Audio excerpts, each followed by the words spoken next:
हाँ तो माननीय सुशील मोदी जी को तो फोन किया होगा ना सीबीआई कि कि अब लालू जी अंदर जाएंगे, लालू जी अब निकलेंगे नहीं। अब इसमें क्या है मामला ये पूरी तरह से हमें तो जानकारी नहीं है, लेकिन हम इतना कहेंगे कि माननीय सुशील मोदी जी को सीबीआई डायरेक्ट फोन किया था, तभी उनको पता है कि कब लालू जी जेल जाएंगे और कब लालू जी बाहर रहेंगे। बिहार में महागठबंधन की सरकार बनने के बाद लोगों में एक उम्मीद जगी थी।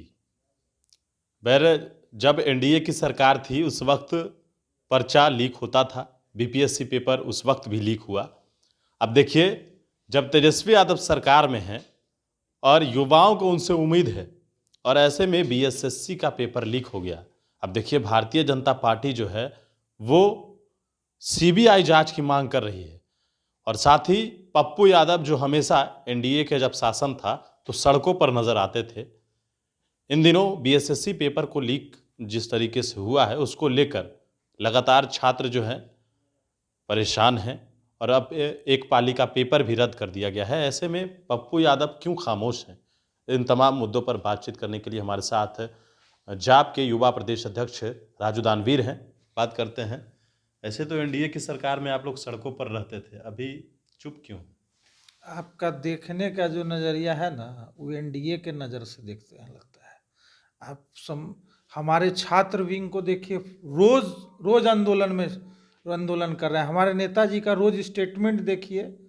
जब से पेपर लीक हुआ है, जब से हमारे नेताजी लगातार ये फेसबुक लाइव आ रहे हैं न्यूज़ के माध्यम से और जांच की मांग करने को कह रहे हैं और लगातार कि ऐसे बिहार में क्यों बार बार ये घटना घट जा रही है। जबकि आप समझ लीजिए कि हर मिडिल क्लास के जितने बच्चे होते हैं कितने मेहनत से पढ़ कर आते हैं, कोई भी सरकारी में नहीं पढ़ता है और यहाँ तक पहुँचता है। सब प्राइवेट में पढ़ के और पैसे खर्च करके माँ बाप का खेत बेच के बाहर रह के पढ़ता है, उसके बाद जाके एग्ज़ाम देता है और उसके बाद ये हाल हो जाता है। एग्ज़ाम दे के बाहर निकलता है तो पता लगता है पेपर ही लीक हो गया, उसका तो साल भर बर्बाद हो गया। अच्छा, अब एक बात बताइए, अब जब सुन लीजिए, पहले सुन लीजिए ना, बीपीएससी का जब पेपर लीक हुआ तो आप लोग सड़कों पर थे, डाकबंगला चौराहा पर प्रदर्शन पहले कर आप रहे थे, सुन अभी लीजिए। क्यों? अभी भी हमारे छात्र विंग के लोग कल ही आंदोलन में उतरे हैं, परसों भी आंदोलन किए हैं और हमारा आगामी धरने का भी डेट मैंने फाइनल होने वाला है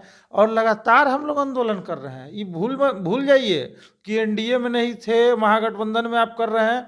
आपका जो चश्मा है ना वो कहीं चश्मा बदल के दूसरा चश्मा लग गया है, देखने का नजरिया आपका बदल गया है।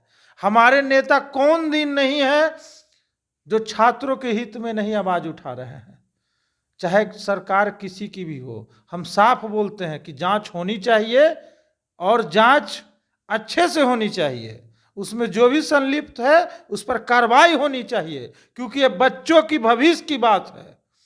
कितना मेहनत से बच्चे पढ़ते हैं, एग्जाम देने के लिए कैसे कैसे तरह से आते हैं, रात कहाँ गुजारते हैं, ऐसे ठंड के मौसम में हमसे छिपा हुआ नहीं है।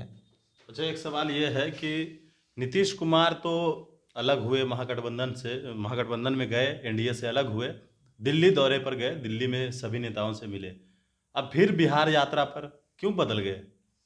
बिहार यात्रा पर आ गए। अब देखिए, देश यात्रा करने की बात कर रहे थे। पहले आप समझ लीजिए कि बिहार के मुख्यमंत्री हैं।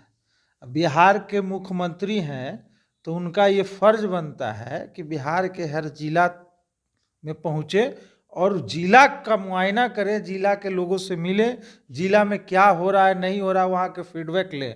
बिहार के मुख्यमंत्री हैं, उनको पूरा बिहार जाने का कोई रोक देगा क्या? और वो यात्रा निकालें, चाहे पूरे बिहार के किसी जिले में ही, आज उस जिला में रहें, कल उस जिला में, पटना छोड़ दें उस जिले में ही रहें, इससे क्या अंतर पड़ता है? पटना में न रह के नालंदा में रहें, नालंदा में न रह के मुजफ्फरपुर में रहें, बिहार ही में न है, बाहर नहीं ना है, बात खत्म है। सवाल ये भी है कि जब प्रधानमंत्री के साथ बैठक हो रही है, ईस्टर्न जोन की मुख्यमंत्रियों की बैठक हुई, उसमें नीतीश कुमार नहीं गए, क्या ये बिहार के हित में नहीं था? तेजस्वी यादव को भेजा गया, ऐसा क्यों? अरे तो क्यों दूर है? ये तो माननीय नीतीश बाबू से न पूछेगा कि काहे नहीं गए हैं, हमसे पूछेगा है?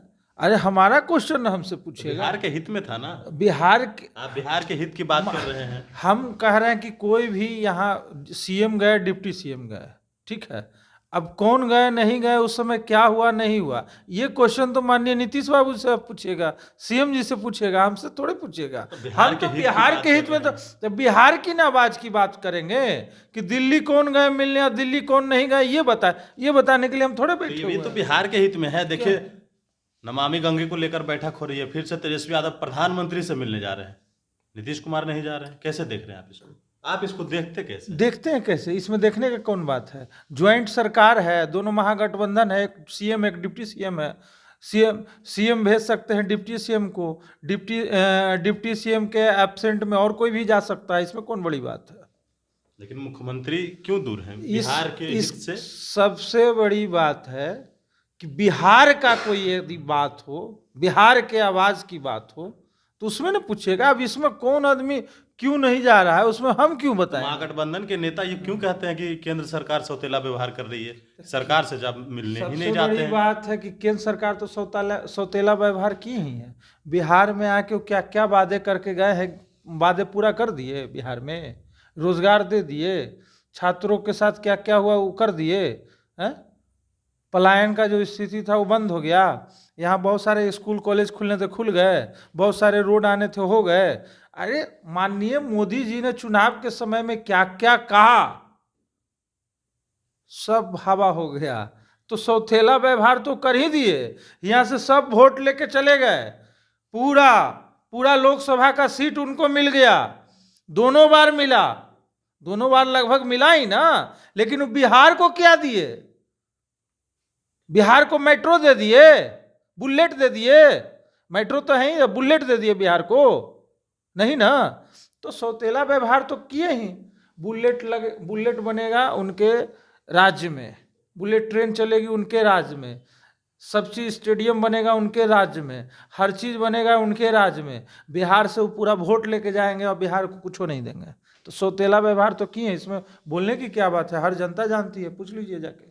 नया साल आने जा रहा है, क्या लगता है कि इस साल में क्या क्या हुआ है जो अगले साल होना चाहिए? सरकार से क्या उम्मीदें हैं?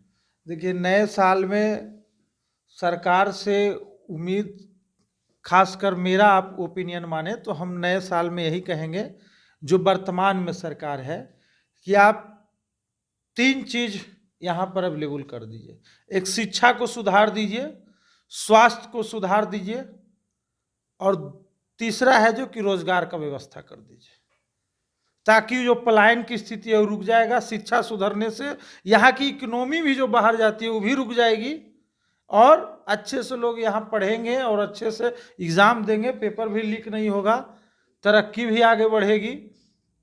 स्वास्थ्य में जिस तरह से लूट चल रहा है, जिससे मैंने बहुत तरह का स्वास्थ्य विभाग में आए दिन गड़बड़ी जो सुनने में मिलती है, ऑक्सीजन नहीं है, बेड नहीं है, यहाँ भी ये व्यवस्था नहीं है, दवाई नहीं है।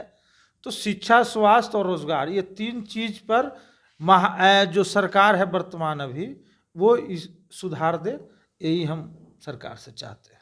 एक मेरा आखिरी सवाल है कि लालू यादव जो हैं, उनका एक केस चल रहा था IRCTC घोटाला का, वो केस बंद हो गया था, लेकिन फिर से उस केस को ओपन करने के बाद CBI कर रही है, और सुशील मोदी कर रहे हैं जस करनी तस भोग। हाँ, तो माननीय सुशील मोदी जी को तो फोन किया होगा ना CBI कि अब लालू जी अंदर जाएंगे, लालू जी अब निकलेंगे नहीं। अब इसमें क्या है मामला, ये पूरी तरह से हमें तो जानकारी नहीं है, लेकिन हम इतना कहेंगे कि माननीय सुशील मोदी जी को CBI डायरेक्ट फोन किया था, तभी उनको पता है कि कब लालू जी जेल जाएंगे और कब लालू जी बाहर रहेंगे। चलिए, तो हमारे साथ राजू दानवीर थे, कई सवाल थे जो हमने इनसे लिए हैं। गणेश फोर्नेशन के साथ, नमस्कार।